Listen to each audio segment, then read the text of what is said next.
नमस्कार साथियों, मैं ओम प्रकाश आपका स्वागत करता हूं आपके अपने यूट्यूब चैनल उत्तराखंड संवाद पर, जहां हम बात करते हैं उत्तराखंड की तरक्की, संस्कृति और समाज की। आज हम एक बेहद महत्वपूर्ण और भविष्य से जुड़ा विषय लेकर आए हैं। क्या एसटीईएम शिक्षा यानी साइंस, टेक्नोलॉजी, इंजीनियरिंग और मैथमेटिक्स विकसित उत्तराखंड का मार्ग प्रशस्त कर सकती है? क्या यही वह चाबी है जो हमारे युवाओं को आत्मनिर्भर और राज्य को विकसित बनाएगी? क्या एसटीएम शिक्षा हमें विकसित उत्तराखंड की ओर ले जाएगी? आज इस विषय पर चर्चा करने के लिए हमारे साथ मौजूद हैं एक ऐसे व्यक्तित्व जिन्होंने शिक्षा, समाज सेवा और तकनीकी विकास तीनों क्षेत्रों में काम किया है। हम स्वागत करते हैं श्री कुंवर सिंह रावत जी का। रावत जी शिक्षा के क्षेत्र में वर्षों से जुड़े हैं। युवा विकास और रोजगार पर इनके विचार हमेशा प्रेरणादायक रहे हैं।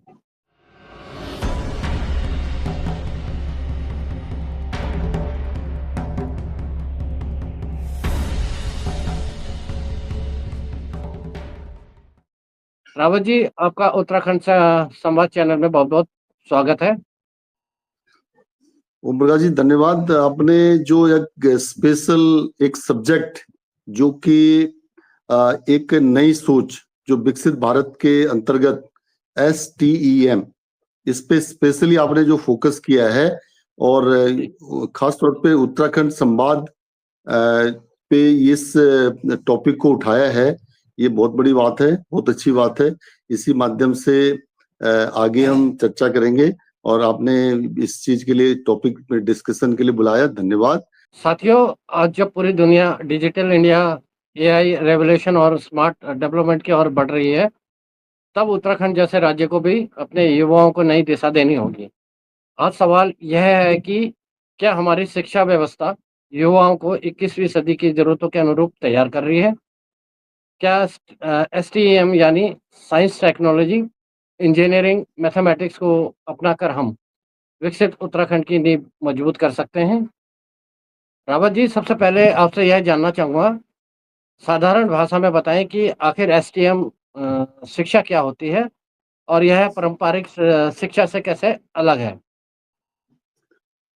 आप सभी को पुनः नमस्कार। जो भी हमारे इस चैनल में आज आए, आज हम काफी लंबे समय के बाद दोबारा से चर्चा में जुटे हैं। तो आज का जो टॉपिक है वो एक हमें जो है ना, जो हमारे प्रधानमंत्री जी का मूवमेंट है, विकसित भारत एट द रेट 2047 का जो एक मूवमेंट है, उसके अंतर्गत हम लोग डिस्कस कर रहे हैं। तो ये मीनिंग, अब ये वाला जो टॉपिक है ना, एसटीएम, सिंपल शब्दों में है science, S for science, T for technology, E for engineering, M for mathematics. यानी ये है बेसिकली साइंस, साइंस के ही सब्जेक्ट हैं। और आपको एक बात बता दूं, 1951 में पहला IIT, Indian institute of technology, IIT Kharagpur में खुला था। तो उसके बाद करीब करीब आज तो 14 आईआईटीज हो गए हैं। 7 आईआईटीज थे लास्ट में। आईआईटी का जो स्टार्टिंग के जो मेन मेंटर हैं, वो 7 आईआईटीज लास्ट रुड़की का था, जिसको दर्जा दिया गया था। उसके बाद फिर 7 आईआईटीज और बने, तो जिसमें की लंबी लिस्ट है, तो 14 आईआईटीज टोटल हो चुके हैं। तो उनमें क्या पढ़ाया जाता है, ये सबसे पहले बात सोचने वाली है। और ये जो आईआईटीज के बच्चे हैं, ये कहाँ जाते हैं? ये अधिकतर सारे विकसित राष्ट्रों में चले जाते हैं। उनकी जो प्लेसमेंट होती है वो कहाँ होती है? वो सीधा डेवलप कंट्री यानी यूएस में सबसे ज्यादा इनकी डिमांड है। और उसके बाद जर्मनी है, उसके बाद ऑस्ट्रेलिया है, कनाडा है, इंग्लैंड है। ये बहुत सारे जो कंट्री हैं, ये सारे रिसर्च के बेस पे इनको लेते हैं। और आज वो डेवलप क्यों है? वो इसी के बेस पे है। और सबसे पहले वीजा जो है एसटीईएम को दिया जाता है। अब एसटीईएम का सिंपल शब्दों में आप बात को समझ गए होंगे, क्योंकि जो हमारे जो टॉप के इंजीनियरिंग के जो इंस्टीट्यूट हैं, वो वहाँ यही चीज पढ़ाई जाती है। और ये उन लोगों का एक सीधा वीजा मिलता है फॉरेन कंट्री के लिए, यानी डेवलप कंट्री के लिए, जो कि आज की जो डिमांड है। ये एक्चुअली क्या है कि विकसित राष्ट्र बनाने के लिए ये शिक्षा का होना बहुत जरूरी है। ये जो स्ट्रीम है, आपने सोचा होगा हमारे जो यहाँ एजुकेशन दी जाती है ये किस टाइप की दी जाती है और बाहर उनको छांट के क्यों लिया जाता है। वो खास तौर पे ये जो इंजीनियरिंग के जो इंस्टीट्यूट हैं, आईआईटीज जो बने हैं, अब पहले 7 आईआईटीज बनाए गए थे, फिर उसके बाद 14 आईआईटीज बना दिए गए, यानी 7 को बढ़ा के 14 कर दिया गया। अच्छा, कभी आपने पूछा है कि आईआईटी के बच्चे कहाँ इंडिया में क्यों नहीं रुकते हैं? उसका मेन कारण क्या है? यूएस में क्यों चले जाते हैं या डेवलप कंट्री में ही क्यों चले जाते हैं? क्योंकि वो पारंपरिक हमारी जो एजुकेशन है उससे अलग हटके हैं। मतलब हमारे यहाँ जो बाकी जगह पढ़ाया जाता है, पॉलिटिकल साइंस या जो हिस्ट्री पढ़ाई जाती है या वो चीजें, उसको एक हट के वो भी पढ़ते हैं, ऐसी बात नहीं है, उनसे हट के स्पेशलिटी जो हो जाती है वो एसटीएम में हो जाती है, साइंस इंजीनियरिंग, ये इंजीनियरिंग साइंस और मैथमेटिक्स, साइंस टेक्नोलॉजी इंजीनियरिंग और मैथमेटिक्स, ये एसटीएम का मीनिंग है। ये क्लियर जी? दोस्तों, यह सिर्फ किताबों तक सीमित नहीं है, बल्कि सोचने, प्रयोग करने और समस्याओं को हल करने की कला सिखाती है। पहले हमारी शिक्षा रटने पर आधारित थी, लेकिन स्टेम शिक्षा बच्चों को क्यों और कैसे सोचने की शक्ति प्रदान करती है। उदाहरण के लिए, अगर कोई बच्चा बिजली के बारे में पढ़ता है, तो स्टेम शिक्षा उसे प्रयोगशाला में बल्ब जलाना सिखाती है। यह शिक्षा इनोवेशन, क्रिएटिविटी और लॉजिकल थिंकिंग को बढ़ावा देती है, जो किसी भी विकसित समाज की पहचान है। रावत जी, क्या वास्तव में स्टेम शिक्षा विकसित उत्तराखंड बनाने में सहायक साबित हो सकती है? ओमप्रकाश जी, बिल्कुल बात आपने सही की है। देखिए, जो हमारे बच्चे बाहर चले जाते हैं वो बच्चे यहाँ क्यों नहीं रुकते, ये इसी पे जो टॉपिक है, तो वो बच्चे यहाँ रुके हैं, तो एसटीईएम वो हम लोग के यहाँ पे उसको क्यों नहीं अपनाते हैं? मेन बात ये है, उन बच्चों का हम लोग यहाँ रोकने में सफल क्यों नहीं है? तो हमारे पास एक आईआईटी रुड़की है, आईआईटी रुड़की, जो कि उत्तराखंड का एक उत्तराखंड में स्थापित किया गया था।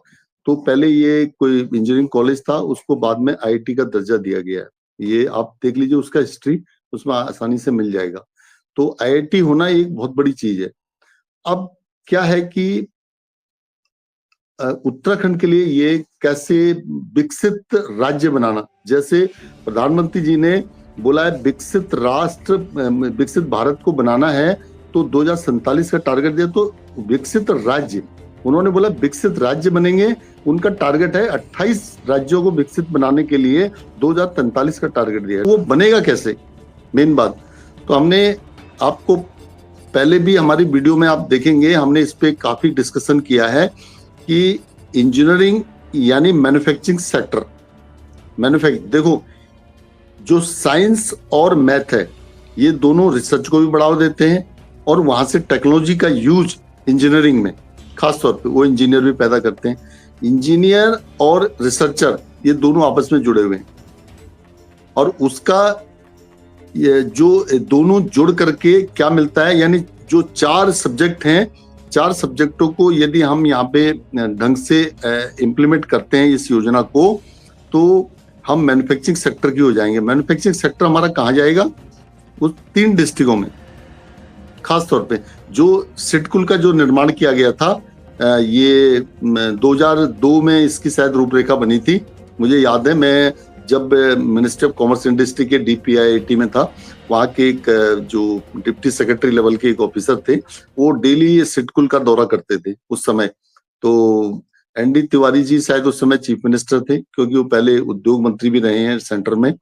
तो वो सिडकुल का खासतौर पे पंतनगर का जो एरिया है ये, और दूसरा एक सिडकुल इन्होंने फिर बनाया था हरिद्वार में। अब वो सिडकुल के बारे में, सिडकुल दोनों है 1 और 2, तो अच्छा जो बढ़िया जो सिडकुल चल रहा है यहाँ पे चल रहा है। तो उसमें ये जो स्टीम जो हमने स्टीम की बात कही है, ये चारों सब्जेक्ट यानी साइंस और टेक्नोलॉजी और इंजीनियरिंग एंड मैथमेटिक्स, चारों की जरूरत मैन्युफैक्चरिंग सेक्टर को है। अभी आपने कई बार हम डिस्कस करते हैं कि प्राग खुरपिया के बारे में। प्राग खुरपिया एक बहुत बड़ी योजना है जिसके बारे में समझने वाली बात है, और अभी 1 लाख करोड़ का जो इन्वेस्टमेंट आया है वो भी मैन्युफैक्चरिंग सेक्टर के ऊपर ही आया है, जो कि सिडकुल में इंप्लीमेंट होगा। तो ये इनोवेटिव मूड है और यानी प्रोडक्शन का है, मैन्युफैक्चरिंग प्रोडक्शन से जुड़ा हुआ है, उससे साथ में एक्सपोर्ट का है लिंक।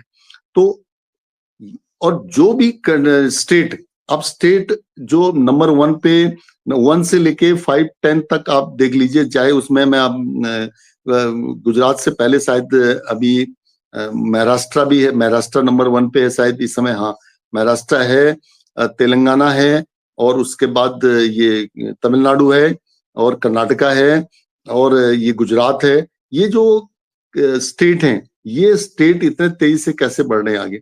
अब उत्तर प्रदेश भी काफी ऊपर आ गया, उसका रीजन मैन्युफैक्चरिंग सेक्टर को सेटअप होना। और एक बात उत्तर प्रदेश के बारे में अभी नई बात भी पता चली है, वो मैं आपको बताऊंगा। वो सब मैन्युफैक्चरिंग सेक्टर के बेस पे ही हो रहा है सारा। तो वो हमारा उत्तराखंड जो एक विकसित बनेगा, वो सिडकुल के कारण से ही बनेगा, मैन्युफैक्चरिंग सेक्टर के कारण से। मैं ये नहीं मानता, टूरिज्म सेक्टर अपनी जगह है, तो मैन्युफैक्चरिंग सेक्टर की हम बात करेंगे। जिस मैन्युफैक्चरिंग सेक्टर और एक्सपोर्ट सेक्टर आपस में जुड़े हुए हैं, एम्प्लॉयमेंट जनरेटेड, यानी जो रोजगार को जनरेट करते हैं। कोई भी प्रोजेक्ट लगता है उसमें ये बताया जाता है कि आप कितना एम्प्लॉयमेंट जनरेट होगा यहाँ से, तो इसके एक आंकलन, जैसे प्राग खुरपिया क्या है, जैपनीज टाउनशिप है, उसमें कई चीजें आ रही हैं। अमृतसर कलकत्ता कॉरिडोर के अंतर्गत इसकी अप्रूवल हो गई है, प्रधानमंत्री जी ने इसको अप्रूव कर दिया है, 2024 में हो गया था, और अब ये इम्प्लीमेंटिंग स्टेज पे आ चुका है। तो धीरे धीरे इन्होंने बताया कि अगले 5 या 10 साल में आई थिंक इसमें 1 लाख लोगों को रोजगार मिलेगा। तो 1 लाख यानी उसमें सारे साइंस, साइंस, टेक्नोलॉजी, इंजीनियरिंग और मैथमेटिक्स, यानी STM, जो सेक्टर का बोलबाला यूएस में है, वही इसी मतलब इसी स्ट्रीम का, स्ट्रीम सेक्टर नहीं, स्ट्रीम का जो बोलबाला है। क्योंकि आपको पता है आज डेवलप कंट्री और यूएस या जो भी कंट्री है, वो सबसे पहले वीजा STM को देते हैं ओनली।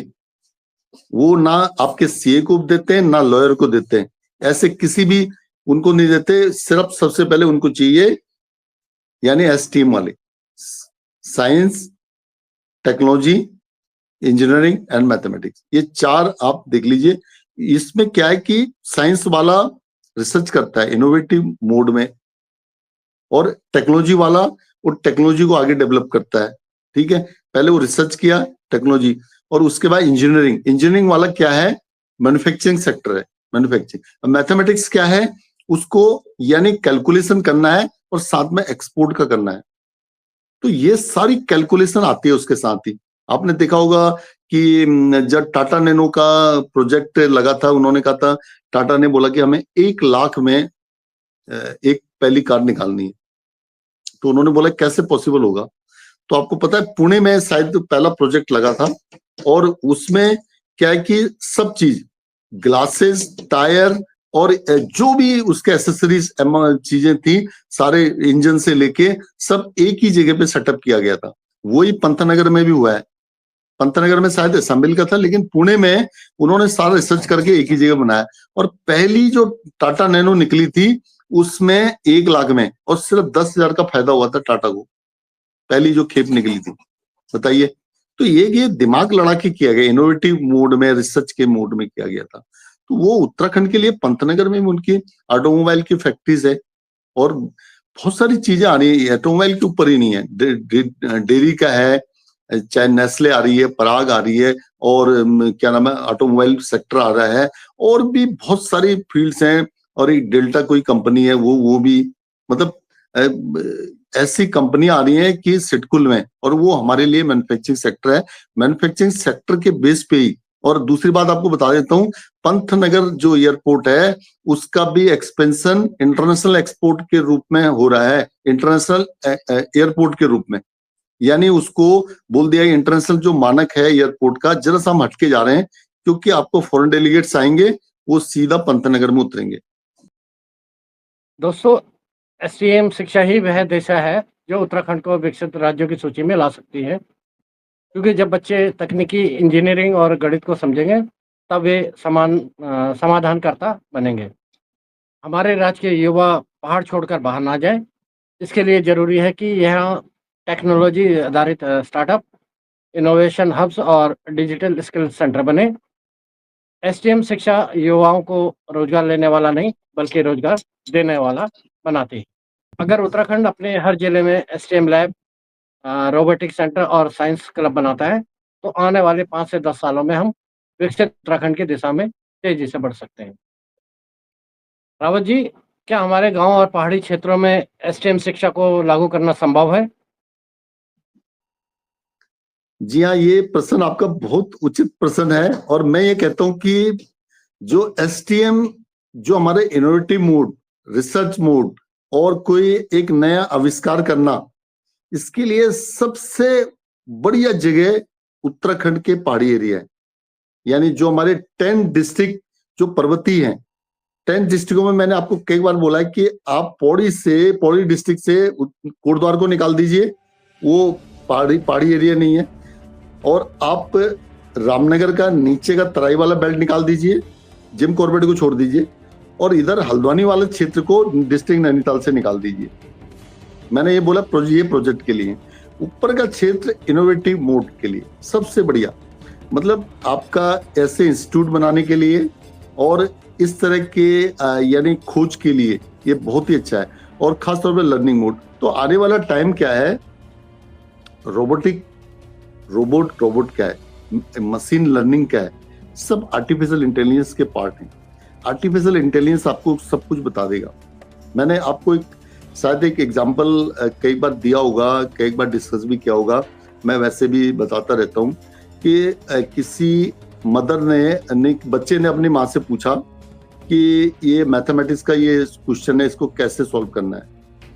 तो पहले उनके दिमाग में उन्होंने बोला भाई मुझे तो मैथ ये आता नहीं है, ये cos थीटा sin थीटा का कुछ प्रश्न है, तो कैसे सॉल्व किया जाए। बोला ये तो फिर हेल्प, तो इमीडिएटली दिमाग में आया उनके, उन्होंने कहा गूगल से पूछा जाए। तो उसमें क्या है, आर्टिफिशियल इंटेलिजेंस आ गया। वो उसको पूछा कि भाई आप ये इसका जवाब बताइए, उन्होंने कहा इसको स्कैन कर दीजिए, स्कैन करके इमीडिएटली वो सॉल्व करके उन्होंने पूरा एक मेथड के अनुसार सॉल्व करके वो सॉल्व हो गया। बताइए, तो एक जो माँ थी उसको मैथ नहीं आती थी, फिर भी उन्होंने प्रॉब्लम सॉल्व कर दी।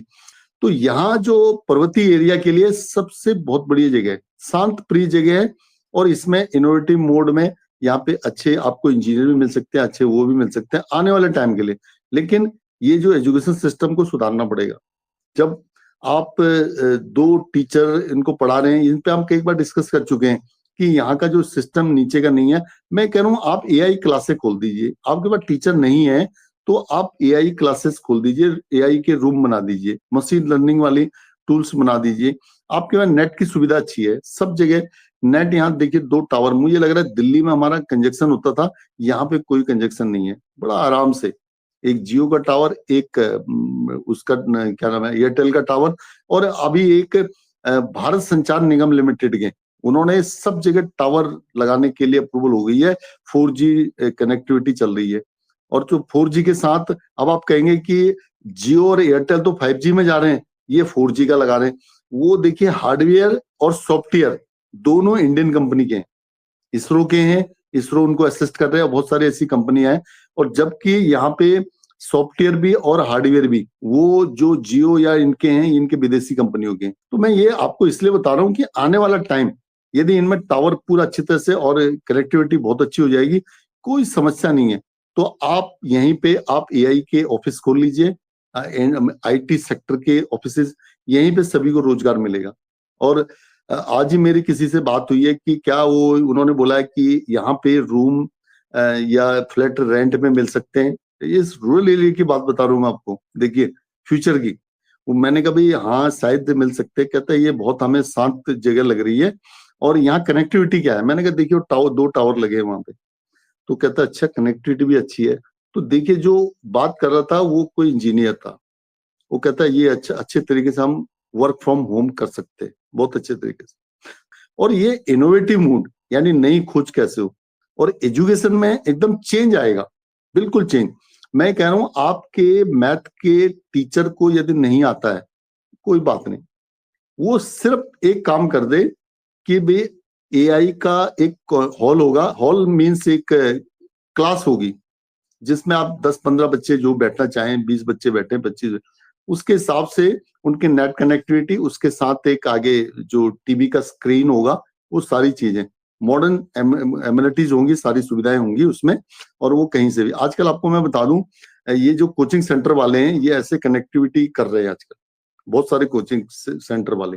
तो वैसे ही ये स्कूलों में भी इस टाइप का कर दिया जाए, तो आपको क्या होगा कि आईटी का जो टीचर है, आईटी का जो प्रोफेसर है, वो भी आपको समझा देगा। देखिए, स्ट्रीम जो रिसोर्स जो हमारे पर्वतीय क्षेत्र में खासतौर पे जो मोबाइल सेंटर लैब जो इसमें इनोवेटिव या रिसर्च मोड जो भी होगा, और खासतौर पे स्ट्रीम रिसोर्सेज सेंटर यहाँ पे बनाए जाए। खासतौर पे वो सेंटर कैसे होंगे, रिसर्च के बेस्ड ही होंगे अधिकतर।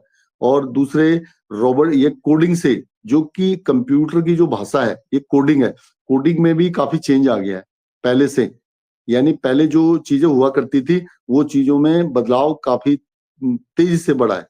तो वो आज एक आर्टिफिशियल इंटेलिजेंस की जो कोडिंग है उसमें जो बदलाव आया उनको भी सीखना पड़ेगा वो। और टाइमली ये टेक्नोलॉजी बहुत तेजी से बढ़ रही है, और ताकि हम लोग उस तरह से अपडेट रहें और गांव-गांव में ऐसे सेंटर खोले जाएं ब्लॉक स्तर पे। एक बात तो क्लियर है, ये मानने वाली बात है, यदि आप एसटीएम इस उत्तराखंड के पर्वतीय क्षेत्रों में सेटअप हो जाता है, जिसके जैसे कि रोबोटिक का है और जैसे ये सेंटर खोलने का है, रिसर्च सेंटर खोलने का, ये और मशीन लर्निंग जो सीखने का सेंटर है, ये सारे सेंटर खुल जाते हैं और एआई का सारा सदुपयोग या मतलब अच्छी तरीके से यूज होता है, तो ब्रेन ड्रेन होना खत्म हो जाएगा। तो वापस यहाँ पे मुझे ऐसा लग रहा है कि एक टाइम आएगा जो हमारा उत्तराखंड है वो एक डेवलप स्टेट कहलाएगा। डेवलप स्टेट उसका मतलब, हम लोग ये नहीं कहेंगे टूरिज्म के साथ, टूरिज्म में जो चीजें हो रही हैं उससे भी बेटर। एक आपको एग्जांपल देता हूं, एक कंट्री है जो कंट्री सीधा कहता है कि आपको पीजी डिग्री यानी रिसर्च बेस्ड होनी चाहिए, या कम से कम आपको ग्रेजुएट तो होना ही चाहिए। ग्रेजुएट के बाद आप या तो लर्निंग के लिए आए तो पीजी, तो उनको वो एंट्री देता है। तो हम भी चाहते हैं कि उत्तराखंड का ऐसा निर्माण हो जो कि बाहर से लोग आए वो कम से कम हाईली क्वालिफाइड हो, तो वो यहाँ पे आकर के वो करें, ताकि हमारे जो यहाँ पे लोकल हैं, लोकल को भी इस तरह से ट्रेनिंग दी जाए। और जो मेन बात है, हम एक ऊपर की बात सोच रहे हैं लेकिन नीचे का जो हमारी जड़ है वो कमजोर नहीं होनी चाहिए, उसको भी हमको अभी से ठीक करना पड़ेगा। यदि हम उसको ठीक नहीं कर पाए तो हम आगे से कहाँ से देंगे बताइए। तो उससे क्या होगा कि आप बाहर से उन्हीं सभी लोगों को लेके आना पड़ेगा। जैसे कि आज मैं छोटा सा एग्जांपल दे देता हूँ, एसटीएम से जरा सा हटके, उसका कारण क्या है, देना पड़ता है। मेरे पास जो लेबर का काम हम लोग करवाते हैं वो नेपाल से आए हैं, और मिस्त्री का काम करने के लिए, कारपेंटर का काम करने के लिए बिहार से आए हुए हैं, और दूसरे क्या नाम है, और जो वैसे राजमिस्त्री का काम करते हैं वो ये नीचे कुछ झारखंड से भी आए हैं, कुछ और जगह कोई उत्तर प्रदेश के अलग कम्युनिटी के लोग हैं। तो ये सब इस तरह के आए हुए हैं, जो कि हमारा आदमी यदि इस चीज को भी नहीं सीखेगा तो उसको कहीं बाहर जाना पड़ेगा, और वो बाहर का आदमी यहाँ पे आएगा। तो मैं ये कह रहा हूँ ब्रेन ड्रेन ना हो, उसको जड़ से एक चीज को सिखाया जाए। जी रावत जी, अब यह बताएं कि सरकार और समाज दोनों को कौन से कदम उठाने चाहिए ताकि एसटीएम शिक्षा का विस्तार हो सके। आज हमारी बेहद महत्वपूर्ण चर्चा हो रही है। ये प्रश्न भी, सारे प्रश्न बहुत ही उत्तम है, और ये जो अभी ये प्रश्न किया गया है इसमें खास तौर पे हमारी शिक्षा का, उत्तराखंड में जो शिक्षा चल रही है वो शिक्षा से काम नहीं चलेगा, उसकी मूल जड़ में जाना पड़ेगा, उसको चेंज करना पड़ेगा। ये न्यू एजुकेशन जो पॉलिसी आई है उसको जरा सा अध्ययन करके वैसे ही हमें पाठ्यक्रम को तैयार करना पड़ेगा, और खास तौर पे STEM आधारित, यानी साइंस, टेक्नोलॉजी, इंजीनियरिंग और मैथमेटिक्स। अब आप कहेंगे कि ये वाला कैसे आप प्राइमरी लेवल से स्टार्ट करेंगे। मैं ये नहीं कह रहा हूँ, प्राइमरी लेवल से ही बहुत कुछ पढ़ाया जाता है। जब हम लोग भी पढ़ा करते तो शायद ये परसेंटेज क्लास सेकंड और थर्ड में पढ़ाया जाता था, तो आज ये कहाँ पढ़ाया जाता है। लेकिन समय के अनुसार एसटीएम की हम क्यों बात कर रहे हैं कि कैसे एसटीएम को लागू किया जाए और उसकी जो हर जिले में एक इनोवेशन वाली लैब खोली जाए कैसे। अब जो लेवल जो यानी 5th तक का लेवल होता है, 5th तक की लेवल में बच्चा बहुत कुछ सीख लेता है। तो वो ये डिसाइड भी हो जाता है कि वो 5वीं के बाद जब 6ठी 8वीं में जाता है, 7th 6th और 8th वाले स्टैंडर्ड में, वहां से उसको पता लग जाता है कि उसका मूड किधर की साइड जाने का है। जो आज की व्यवस्था है मेरे हिसाब से एसटीएम बेहद जरूरी है, चाहे आप उसको 8 से करें चाहे आप उसको 6 से करें। तो वैसे ही और जैसे जैसे बच्चा आगे बढ़ता है तो उसको क्या है कि 10th के बाद या 12th के बाद, खास तौर पे 10th से तो आपको एक जो इनोवेशन वाली लैब है हर स्कूल में जरूरी कर देनी चाहिए। और खास तौर पे अब इसमें सुधार कैसे आएगा, जैसे अभिभावकों को, जो पेरेंट्स को भी समझना है। मैंने बताया ना कि पेरेंट्स को कैसे समझना है। वो मैथमेटिक्स आपको नहीं आता है तो आपने एआई से पूछ लिया, आर्टिफिशियल इंटेलिजेंस से, कि कैसे इसको सॉल्व होगा करके। तो वैसे ही है जैसे क्रिएटिविटी थिंकिंग है, यानी आपकी सोच कैसे हो, रचनात्मक सोच होनी चाहिए उसके लिए। तो वैसे ही हमको तैयार करना पड़ेगा। आर्टिफिशियल इंटेलिजेंस एक मेन कनेक्टिविटी का, जो हमारी आईटी सेक्टर की कनेक्टिविटी हो रही है। आपने देखा होगा कि जगह जगह पे बहुत सारी ऐसी चीजें, नई नई टेक्नोलॉजी आ रही है और वो उसका उपयोग करना है, उसका उपयोग। और जो खासतौर पे हमारे स्कूल कॉलेजेस हैं, उसमें आज आप वो पुरानी एजुकेशन को नहीं देना, उसमें स्टार्टअप से रिलेटेड, यानी स्टार्टअप किसी भी चीज का हो सकता है। देखिए उसमें साइंस और मैथ और इंजीनियरिंग और टेक्नोलॉजी चारों का जरूरत है। इसीलिए जो विकसित राष्ट्र हैं वो इसको एक स्ट्रीम मानते हैं जबरदस्त। वो कहते हैं जो बच्चे ने ये नहीं पढ़ा वो बच्चा शायद कुछ नहीं कर पाएगा। देखिए उसका मेन कारण ये होता है, इनकी एसटीएम की लैब आपको, और वैसे कॉलेज में स्टार्टअप है, फंडिंग है, हैकथॉन है और साइंस एग्जीबिशन है। खास तौर पे वो एग्जीबिशन चलाते रहे। अब Birla science and technology, IITs, इनमें इनके साथ भी एआई से कनेक्शन हो सकता है आराम से। एआई जो वो खोलें, आज बोले कि आईआईटी रुड़की से आपका कॉलेज में एक लेक्चर होगा, तो आईआईटी रुड़की का प्रोफेसर को तो यहाँ नहीं आना ना, तो वो वहीं से लेक्चर दे देंगे। वो या जिम कॉर्बेट में आए हैं तो वहीं से लेक्चर दे देंगे, भाई उनको जरा सा टाइम मिलेगा। तो एक टेक्नोलॉजी है वो अपने मार्फत। अब मैं यहाँ पे नौला ग्राम पंचायत में उत्तराखंड में बैठा हूँ, तो हमारे एंकर दिल्ली एनसीआर में बैठे हैं, तो ये हमारी बातें हो रही हैं। इसी तरह के हम एक उत्तराखंड की जो आधारशिला की एक मूलभूत सोच, एक जड़ की सोच के बारे में बात कर रहे हैं कि आने वाला टाइम एसटीएम का उत्तराखंड में कैसे होगा करके। साइंस और STEM, science technology engineering mathematics, इसको आप गांठ बांध लीजिए, समझ लीजिए। और हमें, ताकि हमारे जो युवा हैं वो, देखिए हमारे जो स्टूडेंट का लोहा आज सारे डेवलप कंट्री मानते हैं और यहां से निकले। यदि आप आज भी यूएस के, ऑस्ट्रेलिया, कनाडा, जर्मनी में देख लीजिएगा, हमारा पर्वतीय क्षेत्र का, उत्तराखंड का बच्चा वहां जरूर मिलेगा। चाहे वो दिल्ली से निकला हो, चाहे उत्तराखंड से निकला हो, उसके पेरेंट्स उत्तराखंड से निकले हो, वो जरूर मिलेगा। जैसे मैं भी आपको बताऊं कि हमारा बेटा भी न्यू साउथ में यूनिवर्सिटी सिडनी में है, तो वो भी रिसर्च के फील्ड में ही है। तो टाइम रिसर्च का आ रहा है, हर चीज में रिसर्च। चाहे आपका फार्मिंग में रिसर्च है, वो भी एक स्टार्टअप हो सकता है। मतलब आपको कोई ऐसा सब्जेक्ट नहीं है जो कि आप एसटीएम के थ्रू उसको मतलब एसटीएम में ही उसको लाना पड़ेगा। चाहे ज्योग्राफी है, चाहे आपका पॉलिटिकल साइंस है, चाहे आपका हिस्ट्री है, इनको सबको लाया जा सकता है। इनकी बहुत सारी अब अलग अलग फील्ड, 4 फील्ड बनाने की जरूरत है। तो वैसे ही तो हमारा जो युवा है वो एक इनोवेशन जो करेगा, उसका जो ग्लोबल लेवल का इनोवेशन उसका बन सकता है, इनोवेटर बन सकता है वो, इनोवेटर। यानी सोचा जा सकता है कि हाँ भाई ये कैसे किस तरह से। और यहाँ उत्तराखंड की जो भूमि है वैसे देवभूमि कहते हैं, तो आने वाला टाइम आ भी रहा है। किसी ने बोला कि मैक्स म्यूलर ने बोला कि आपको तो यार कहीं जाने की जरूरत ही नहीं है, आर्टिफिशियल इंटेलिजेंस तो आपके उसमें तो पहले से ही है। उसने बोला कैसे? आज बोल रहे हैं कि आर्टिफिशियल इंटेलिजेंस में आप किसी का चेहरा बदल देते हैं, किसी का रूप बदल देते हैं और एक नई नई चीज पेश करते हैं। उसका कारण क्या है वो तो पहले भी बताया गया। आप रामायण में पढ़ लीजिए या कहीं पे भी पढ़ लीजिए, मान लीजिए आप धार्मिक ग्रंथों में देख लीजिए, जो भी वेद वगैरह है हमारे उसमें, तो मैक्स मुलर ने बोला कि आपके यहाँ खजाना है। तो वैसे हम कहते हैं देवभूमि में खजाना है, तो वो बन सकता है। उस ओर हम लोग धीरे धीरे आगे बढ़े तो निश्चित तरीके से चेंज आ सकता है। दोस्तों, उत्तराखंड सरकार को चाहिए कि वह स्कूल पर एसटीएम पाठ्यक्रम को अनिवार्य करे और हर जिले में इनोवेशन लैब खोले। साथ ही शिक्षकों को की ट्रेनिंग पर फोकस किया जाए, क्योंकि वही एसटीएम शिक्षा के वाहक हैं।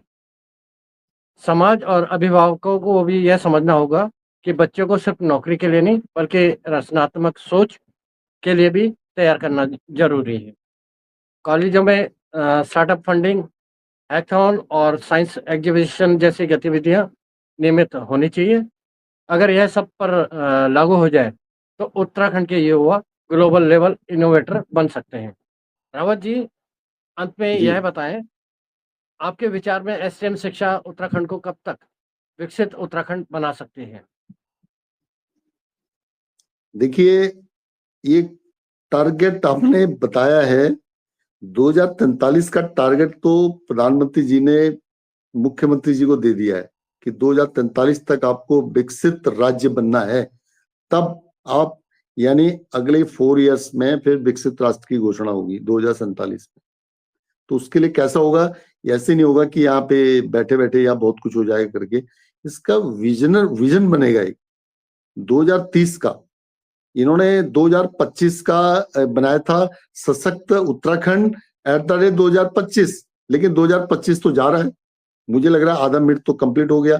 अब सशक्त बना या नहीं बना मैं ये नहीं कह सकता हूं, लेकिन विजन 2030 का विजन भी बन सकता है। जैसे 2030 का विजन योगी जी ने बनाया है, उन्होंने बोल दिया है अगले जो 5 इयर्स में है 1 ट्रिलियन की इकोनॉमी भारत उसको बनाना है, उत्तर प्रदेश को। तो क्या हम ½ ट्रिलियन की इकोनॉमी भी नहीं बना सकते क्या अपने उत्तराखंड को? तो उस ओर ध्यान देना पड़ेगा। और खास तौर पे जो एसटीएम के थ्रू ही ये चीजें होंगी। जब विकसित राष्ट्र जो है यूएस और ये जो कनाडा है या जर्मनी ऑस्ट्रेलिया है, ये इसी एसटीएम के थ्रू ही बने। आपने कभी देखा, मैंने आपको बताया कि वो एसटीएम वालों को सबसे पहले वीजा देते हैं। मैं आपको छोटा सा एग्जांपल दे दूं, 2015 की बात थी। हमारा बेटा भी रिसर्च के लिए, वो पीएचडी के लिए आगे यूनिवर्सिटी ऑफ कनेक्टिकट के लिए अप्लाई किया था। तो आई थिंक उसका इंटरव्यू आधे घंटे में कंप्लीट हो गया और उन्होंने वीजा क्लियर कर दिया एसटीएम का, क्योंकि वो कोई फिजिक्स के जो अप्लाइड फिजिक्स था उसी में आगे रिसर्च करना था। क्वांटम फिजिक्स था या क्या था वो मैं क्लियर पूरी बात क्या बताऊं। तो वो जो राष्ट्र हैं वो इमिडिएटली, और दूसरे मान लीजिए किसी और को उन्होंने बुलाना है तो उसके लिए वो बहुत लंबा लेंथी इंटरव्यू लेते हैं और उनका डेमो भी कराते हैं, कई चीजें कराते हैं। तो ऐसे करेंगे। तो वैसे ही हम आपको जरा सा याद दिलाते हैं, यहूदी लोग मुझे लग रहा है 2-4% हैं। अब चाहे आप गूगल के देख लीजिए, माइक्रोसॉफ्ट के देख लीजिए, इनके सबके मालिक कौन है? सारे यहूदी लोग हैं जो इजराइल से निकले हुए हैं। तो मैंने कहा वो हम लोग भी कम हैं। हमारी पहाड़ की आबादी श्रिंक होती जा रही है। 1 करोड़ आदमी हमारा बाहर निकल गया है।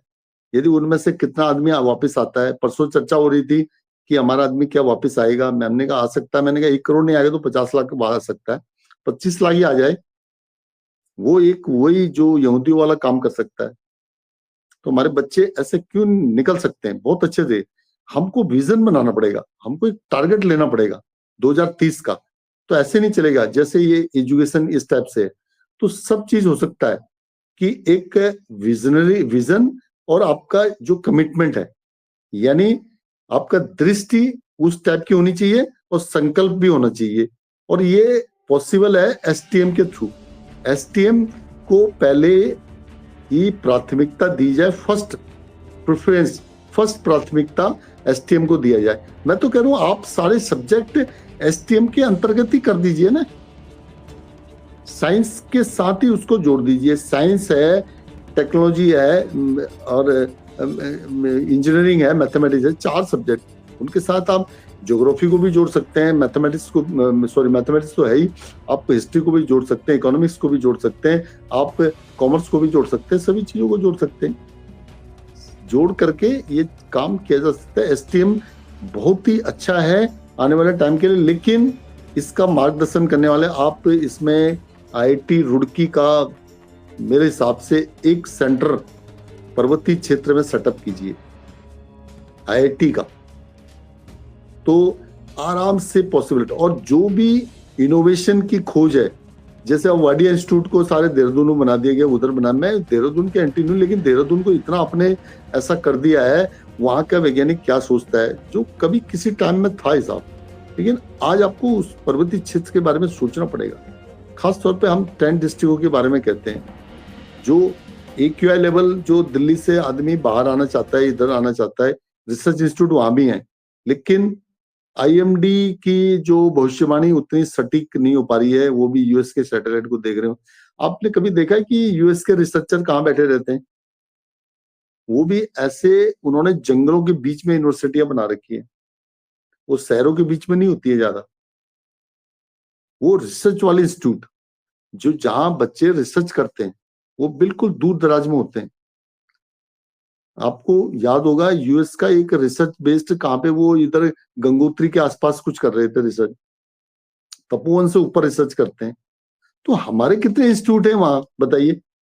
हमारे कोई इंस्टीट्यूट इन पर्वतीय क्षेत्रों में है?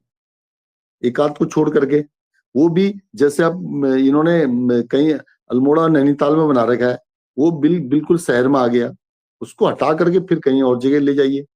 उनको चाहिए रिसर्च बेस बनाने के लिए बिल्कुल ऐसी जगह जो कि इंटीरियर में हो, जहां रिसर्च किया जाए।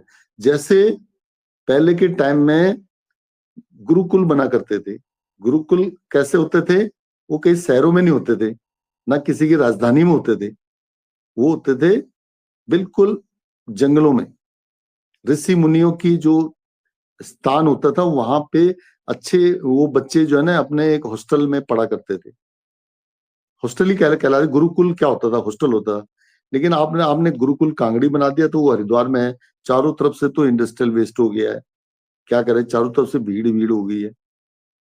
तो ऐसा हमको ना सोचना पड़ेगा पर्वतीय क्षेत्रों के बारे में। पर्वतीय क्षेत्र बहुत सुंदर एरिया है, किसी के बारे में आप ऐसे विजन बनाते हैं। मैंने आईटी सेक्टर की इसी कंपनियों को जो नोएडा और गुड़गांव में बैठी हैं, मैं आज भी मानता हूं कि हमारे आईटी सेक्टर की कंपनियां इधर आएंगी, बिल्कुल आएंगी।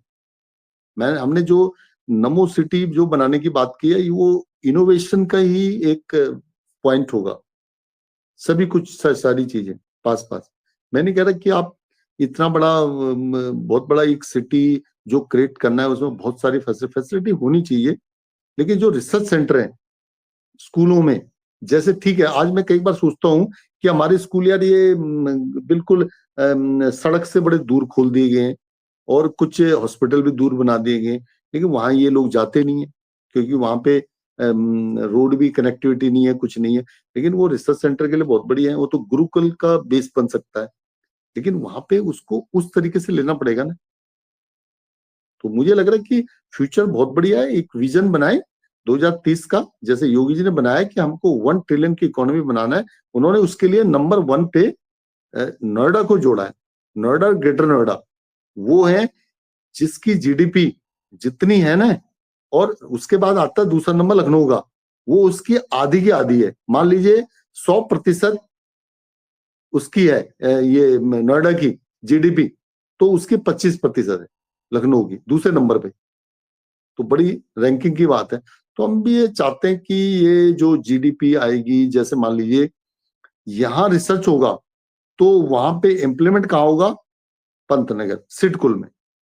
तो आई थिंक गवर्नमेंट शायद, मुझे लग रहा है कि इंटरनेशनल जो न्यूज आया था कि इंटरनेशनल जो एयरपोर्ट बनने जा रहा है, तो इसी का एक शायद कुछ बात होगी इस तरह से। तो हालांकि ये बहुत लंबी बात हो जाती है, और हमारा ये कहना है कि मेरी शुभकामना है, और विजन 2030 ये बन सकता है इनोवेट एसटीएम के लिए। एसटीएम को एक बना दें, और उसका जो सर्वा है वो ऐसे आदमी को रखें जो आईआईटी के प्रोफेसर रहे हैं, आईआईटी के रिसर्चर रहे हैं, वो उनको रखा जाए, तो वो शायद पॉसिबिलिटी है। विजन 2030 एसटीएम इन उत्तराखंड पर्वतीय डिस्ट्रिक्ट में बहुत अच्छा आराम से बन सकता है। जी दोस्तों, अगर आप भी मानते हैं कि एसटीएम शिक्षा से उत्तराखंड बदल सकता है, तो इस वीडियो को लाइक करें, शेयर करें और नीचे कमेंट में अपने विचार जरूर बताएं। हमारे चैनल उत्तराखंड संवाद को सब्सक्राइब करना ना भूलें, ताकि ऐसे ही विचारोत्तेजक और प्रेरणादायक संवाद आप तक पहुंचे। दोस्तों, आज की चर्चा से एक बात साफ है, अगर शिक्षा बदलती है तो समाज बदलता है, और अगर शिक्षा आधुनिक होती है तो राज्य विकसित होता है। एसटीएम शिक्षा सिर्फ एक विषय नहीं, बल्कि भविष्य की दिशा है, जो हमारे बच्चों को सोचने, समझने और बनाने की ताकत देती है। धन्यवाद श्री कुंवर सिंह रावत जी, आपने थैंक यू अपने जी। अमूल्य विचारों से हमारे दर्शकों को एक नई सोच दी। और धन्यवाद आप सभी दर्शकों का जो उत्तराखंड समाज से जुड़े हैं और विकसित उत्तराखंड के इस मिशन का हिस्सा हैं। जय उत्तराखंड, जय भारत। मैं ओम प्रकाश आपसे विदा लेता हूँ। फिर मिलेंगे एक नए थैंक यू। संवाद में, एक नई सोच के साथ। तब तक के लिए थैंक यू। आज्ञा दीजिए।